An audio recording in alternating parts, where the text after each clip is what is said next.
Hello प्यारे साथियों, स्वागत है आपकी एक और शानदार क्लास में जिसमें मैं आपके लिए लेकर आया हूं मेंसुरेशन के बहुत ही महत्वपूर्ण पार्ट जो कि है 2D की संपूर्ण व्याख्या और उनके बहुत ही महत्वपूर्ण सभी सूत्र। तो आइए इसे क्लास को प्रारंभ करते हैं और समझने का पूरा प्रयास करते हैं, है ना। आइए पहले 2D आकृति होता क्या है एक बार हम फिर से इसको डिफाइन कर देते हैं, समझा देते हैं आपको, है ना। 2D आकृति को हम द्विविमीय आकृति भी कहते हैं, यानी वैसा आकृति जिसमें दो आयाम हो, जहां क्या हो, लंबाई और चौड़ाई को समझा जाए, है ना। आइए समझते इसकी परिभाषा को लिखते हैं, है ना। तो वैसे आकृति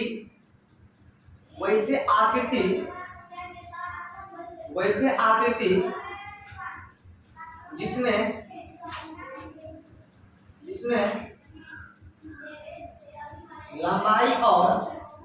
लंबाई और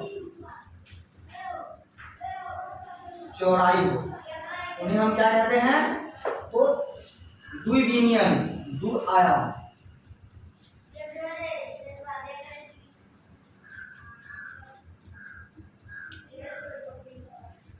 आकृति कहते हैं। बहुत ही सरल और आसान परिभाषा है, हाँ। वैसे आकृति जिसमें क्या हो, लंबाई और चौड़ाई हो, उन्हें हम द्विआयामी द्विविमीय आकृति भी कहते हैं, यानी 2D आकृति कहते हैं। इसकी उदाहरण को समझ लेते हैं। उदाहरण के स्वरूप में कौन से आएंगे आकृति, वो आएंगे आपको वृत्त दिख जाएंगे, और वृत्त दिख जाएंगे, वर्ग, है ना, और आयत, है ना, और सभी त्रिभुज भी आ जाएंगे, है ना, और बहुभुज, यानी बहुत सारे बहुभुज से पंचभुज हो गया ना, और बहुभुज इत्यादि, यानी बहुभुज आकृतियां आ जाते हैं। ये सभी आकृति 2D के अंतर्गत गिने जाते हैं। आइए सभी 2D आकृति के बारे में हम लोग विस्तार समझते हैं, है ना। आखिर 2D आकृति में कौन कौन सी आकृति आती है, वो कौन कौन सी आकृति है। तो पहला हम लोग क्या उदाहरण वृत्त के बारे में समझते हैं, है ना। इसमें इसको सर्कल बोलते हैं। चलिए वृत्त का डायग्राम बनाते कैसा होता है। तो ये रहा आपके सामने एक वृत्ताकार आकृति, ठीक है। अब वृत्त में एक केंद्र होता है ना। अगर वृत्त की परिभाषा आपको नहीं आता हो तो आज से ध्यान में रख लीजिएगा। वृत्त क्या होता है, एक, है ना, एक क्या होता है, गोल आकृति, एक गोल एवं वक्र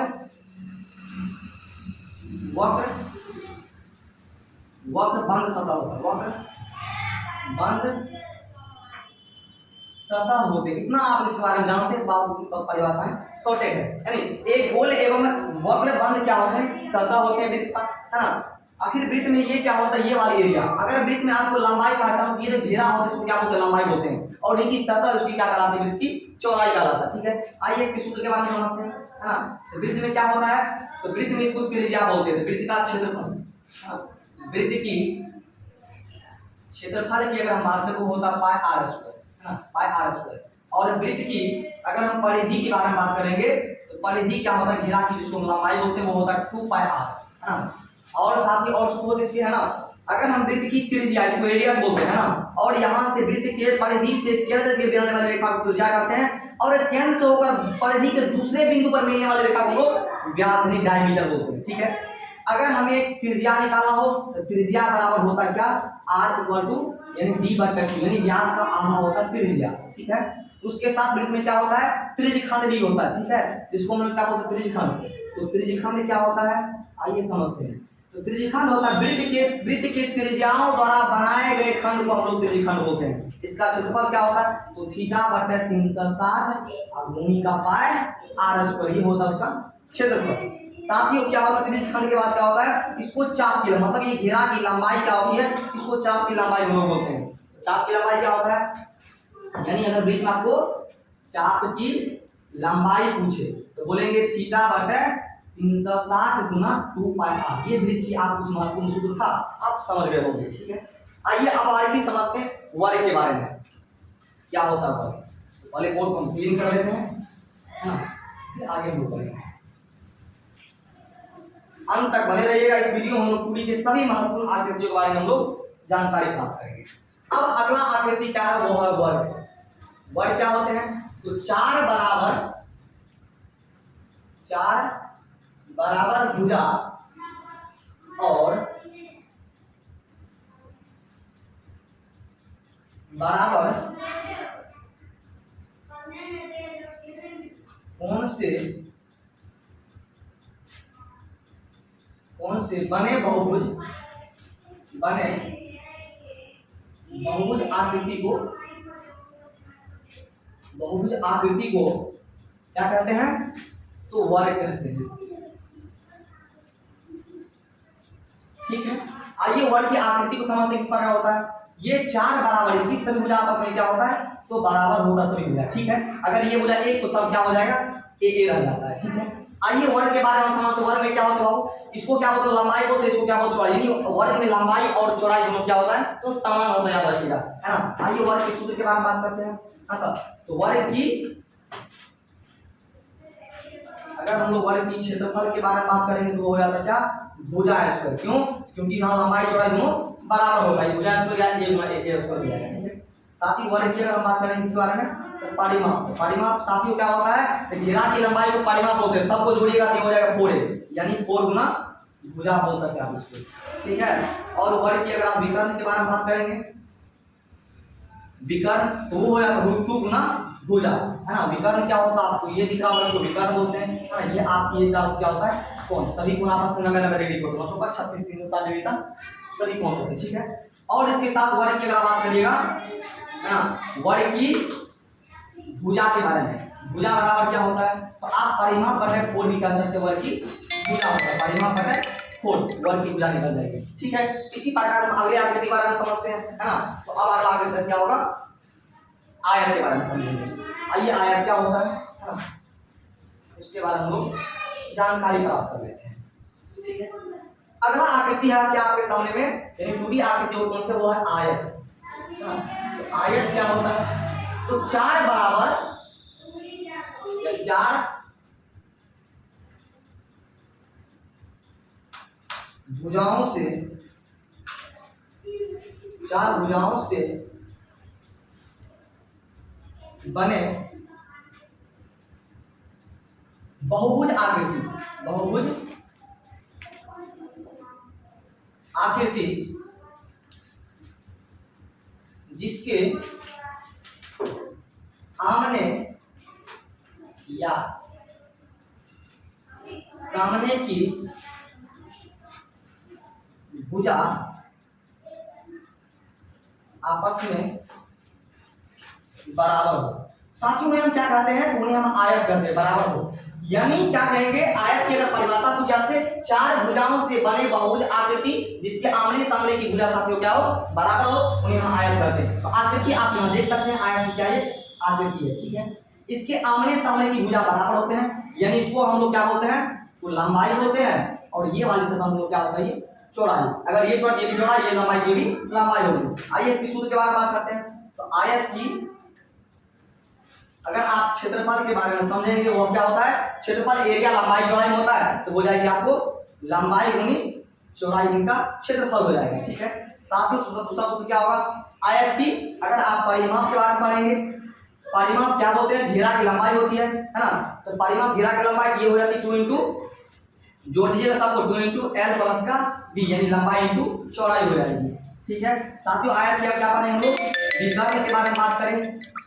विकर्ण क्या होता है, तो विकर्ण आपको हो जाएगा, ये आपको दिख रहा होगा, ये क्या होता है कि विकर्ण होता है ना। तो विकर्ण क्या होता है, तो रूट नंबर में लंबाई स्क्वायर प्लस का चौड़ाई स्क्वायर उसकी विकर्ण हो जाती है। ठीक है, साथ ही आयत की अगर हम बात करें किसके बारे में, आयत की लंबाई के बारे में, तो हो जाता है क्षेत्रफल बटे चौड़ाई, आयत की लंबाई। अगर हम साथ ही उसके बारे में किसके बारे में बात करेंगे, आयत की चौड़ाई के बारे में, तो सिंपल आप लोग बोलेंगे क्या, क्षेत्रफल बटे लंबाई। इसकी क्या हो जाएगी, आयत की चौड़ाई आपको प्राप्त हो जाएगी। ठीक है, ये रहा आयत महत्वपूर्ण सूत्र, उसके बारे में जानकारी है, याद रखिएगा, बहुत ही सरल और आसान है ना।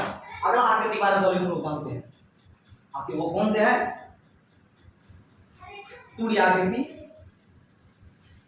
अगला आकृति का नाम क्या है, वो है त्रिभुज। आइए हम लोग त्रिभुज की प्रॉपर्टीज के बारे में समझते हैं। त्रिभुज क्या होता है साथियों, त्रिभुज क्या होता है, तो आप सिंपल और सरल भाषा में बोलेगा, 3 भुजा और 3 कोण से बने बहुभुज आकृति हम लोग त्रिभुज कहते हैं। आइए उसको लिखते कैसे लिखेंगे, है ना। 3 भुजा और 3 कोण से बने बहुभुज आकृति को हम क्या कहते हैं? तो त्रिभुज कहते हैं। ठीक है, बहुत ही आसान है। त्रिभुज कहते हैं। अगर त्रिभुज की हम आकृति बनाए, इस प्रकार की त्रिभुज की आकृतियां होती हैं। त्रिभुज में ये साथियों ये इसकी कोण होते हैं, है ना, और ये वाली इसको क्या होती है? इसको हम क्या बोलते हैं? भुजा होती है। ये क्या है? तो ये भुजा है ना। इसको समझेंगे कि आपकी ये क्या है? तो इसको हम लोग कोण बोलते हैं। और कोण के ऊपर वाले सतह क्या बोलते हैं? तो शीर्ष बोलते हैं। याद रखिएगा, ये होता है शीर्ष। तो त्रिभुज में 3 कोण, 3 भुजा और 3 शीर्ष होते हैं। त्रिभुज के तीनों कोणों की योग 180 डिग्री, प्रत्येक कोण की योग मान 60 डिग्री होता है। याद रखिएगा। अब इसके प्रॉपर्टीज के बारे में जब पढ़ेंगे, त्रिभुज क्या होता है? तो 3 प्रकार है त्रिभुज की प्रॉपर्टी। तो भुजा के आधार पर 3 और कोण के आधार पर भी 3 होते हैं। तो भुजा के आधार पर 3 कौन कौन से हैं? तो पहला हो जाता कोण, यानी अगर हम पढ़े इसके बारे में, भुजा के आधार, यानी भुजा के आधार पर समझे तो एक हो जाता आपको क्या? तो समबाहु त्रिभुज। समबाहु त्रिभुज यानी समबाहु, और दूसरा क्या? समद्विबाहु, और तीसरा हो जाता आपके सामने विषमबाहु। आइए, सबकी परिभाषा बहुत ही आसान तरीका से हम लोग समझते हैं। तो पहला त्रिभुज के नाम क्या है? समबाहु त्रिभुज। तो वे सम का मतलब समान, बाहु मतलब भुजा। तो वैसा त्रिभुज जिसकी भुजा सभी क्या हो? समान हो, समबाहु त्रिभुज कहलाएगी। ठीक है, बहुत आसान है। समद्विबाहु आप खुद से लिखिएगा। सम का मतलब समान, द्वि का मतलब 2, और बाहु मतलब भुजा। मतलब वैसा त्रिभुज जिसकी 2 भुजा आपस में बराबर हो, उन्हें क्या कहेंगे? तो समद्विबाहु त्रिभुज कहेंगे। अगर विषमबाहु, विषम मतलब असमान, जहाँ समान की बात नहीं हो, तो विषमबाहु मतलब भुजा, जहाँ भुजा कोई भुजा समान नहीं हो, वैसे आकर क्या कहेंगे हम लोग? विषमबाहु त्रिभुज कहेंगे। ठीक है, समझ आ गया होगा। अब इसके बारे में अगर आज देखिएगा, तो समबाहु त्रिभुज इस प्रकार होता है, यानी इसकी सभी भुजा आपस में बराबर होता है। तो समद्विबाहु यानी इसको समकोण त्रिभुज भी कहते हैं। तो ये भुजा बराबर होगा, तीसरा बराबर नहीं होगा। विषमबाहु आकृति इस प्रकार से आप बना सकते हैं, मतलब ये वाला कोई भुजा आपस में बराबर नहीं होता है। ठीक है, आइए सबके बारे में, सूत्र के बारे में समझते हैं, है ना। सभी के सूत्र, महत्वपूर्ण सूत्र को देख लेते हैं। अगर आप समबाहु त्रिभुज का क्षेत्रफल को देखिएगा, समबाहु त्रिभुज के क्षेत्रफल तो वो होता है 3/4 गुना भुजा स्क्वायर। और समबाहु त्रिभुज का क्या देखेंगे आप? परिमाप को देखेंगे। तो परिमाप साथियों क्या होता है? सब भुजा की योग। तो सब भुजा क्या होता है? सब भुजा बराबर ए होता है, यानी 3 गुना भुजा हो जाता है। और समबाहु त्रिभुज की अगर ऊंचाई की अगर बात करिएगा आप, ऊंचाई जो इसमें प्राप्त करना होगा वो हो जाएगा 3/2 गुना भुजा। ये हो जाता है क्या? तो समबाहु त्रिभुज की ऊंचाई प्राप्त कर सकते हैं। उसी प्रकार से समद्विबाहु को अगर आप देखिएगा, इसमें क्या होता है? समद्विबाहु में आप एक तो 1/2 गुना आधार गुनी ऊंचाई भी लगा सकते हैं, है ना। अगर आप आधार ऊंचाई दिया है तो 1/2 गुना ऊंचाई लगा के क्षेत्रफल निकाल सकते हैं। अब दूसरा अगर ये नहीं दिया है तो उसमें क्या कर सकते हैं आप? हीरोन सूत्र भी प्रयोग कर सकते हैं, है ना। हीरोन सूत्र भी इसके लिए काम आता है। वो होता क्या है? तो रूट अंदर में s इंटू में s माइनस का a इंटू में s माइनस का b इंटू में s माइनस, सॉरी यहाँ पे a ही होगा, और इंटू में s माइनस b। तो ये होता है हीरोन सूत्र। ठीक है, अब हीरोन सूत्र में आप बोलिएगा s कहाँ से होगा? s को अर्ध परिमाप बोलते हैं। तो अर्ध परिमाप के लिए साधारण सूत्र आप लगा लीजिएगा, है ना। अर्ध परिमाप के लिए क्या हो जाएगा? तो अर्ध परिमाप होगा समद्विबाहु है, यानी a प्लस का a प्लस b बटे का 2 लगा दीजिएगा तो क्या निकल जाएगा? s निकल जाएगा। यहाँ से आप इसका सूत्र से क्षेत्रफल प्राप्त कर सकते हैं। अब अगले आकृति को हम लोग समझते हैं। ध्यान से देख लीजिए, सभी आकृति सभी सूत्र आपके सामने हैं और सबको बारीकी समझ सकते हैं आप। अब एक बच गया क्या?